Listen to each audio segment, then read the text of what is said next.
A logarithm is the inverse of an exponent. In other words, a logarithm is the power to which a base must be raised to get a certain value. For example, to find the value to log 25 base 5, we ask the question, to what power must the base 5 be raised to produce 25? That would be 2, since the base raised to the power 2 is 25. Here is another example. What is the value of log base 2 of 8? To answer this, we need to know to what power must the base 2 be raised to get 8. That would be 3, since the base 2 raised to the power 3 equals 8. Now that we understand what logarithms are, let's explore the laws of logarithms.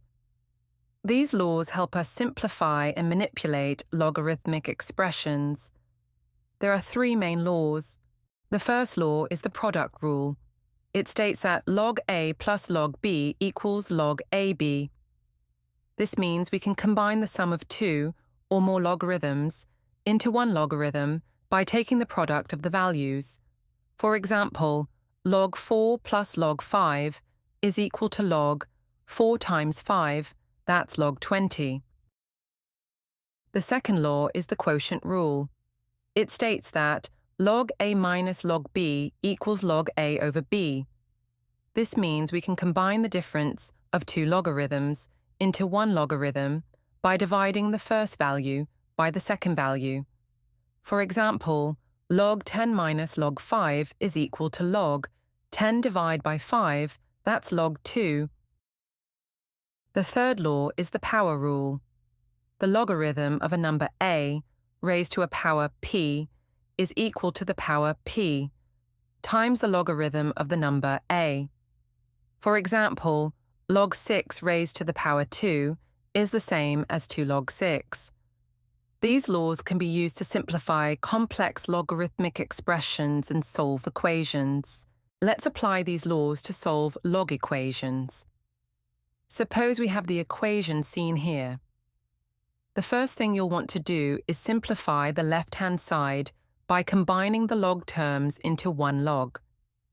Since the log terms are being added, the product rule can be applied to rewrite the left-hand side by multiplying the terms. Hence, we get the log of x times x minus 2 on the left. X times x is x squared, and x times minus 2 is minus 2x. Now recall the definition of logarithms. The value inside the brackets is equal to the base 2 raised to the value on the right-hand side. Therefore, x squared minus 2x is equal to 2 raised to the power 3, which is 8. Now group all the terms on one side and solve the quadratic. Factorize the expression we get, x minus 4, into x plus 2. Now equate both factors to 0, then solve. We get x equal 4, or x equal minus 2. The log of a negative value is not possible, hence the solution is x equal 4. Here is another problem. Again, we'll need to combine both terms on the left into one log. This time, we'll use the quotient rule since they are being subtracted. So we'll form one log term by dividing the first bracket by the second bracket. Hence, we get the log of x squared minus 16 over x plus 4 on the left. X squared minus 16, factorized as a difference of 2 squares, is x minus 4 into x plus 4. X plus 4 divides into itself to give 1, leaving log x minus 4 on the left. Now recall the definition of logarithms. The value inside the brackets is equal to the base 4 raised to the value on the right-hand side. Hence, x minus 4 is equal to 4 raised to the power 1, which is 4. Hence, x is equal to 4 plus 4, which is 8.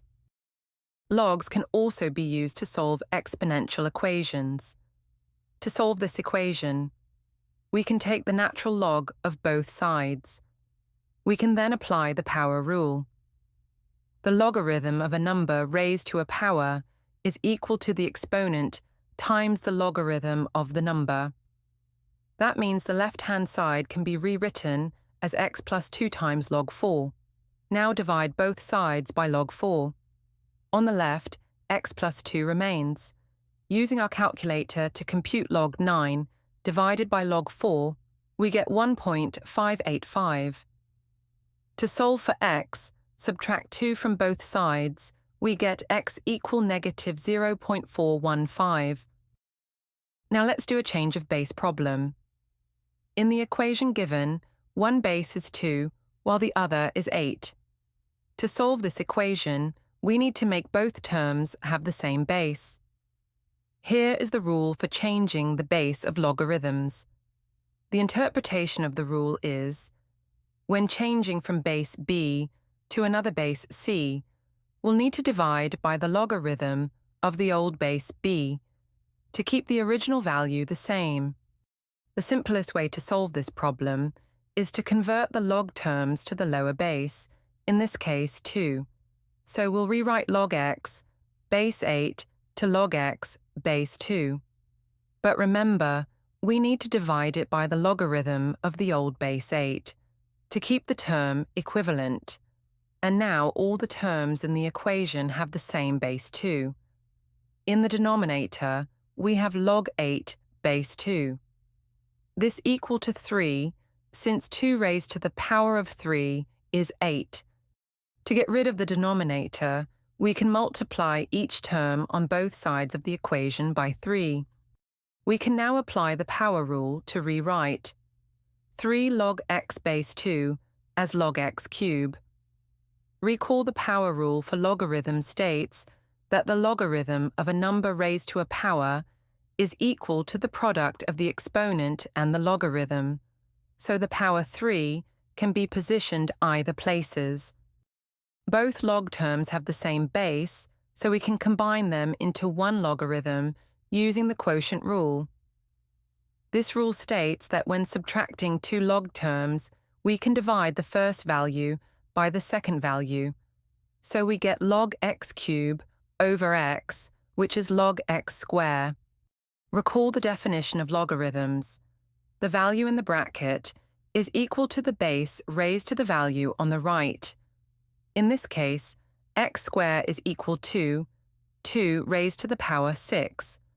Now 2 raised to the 6th power is 64.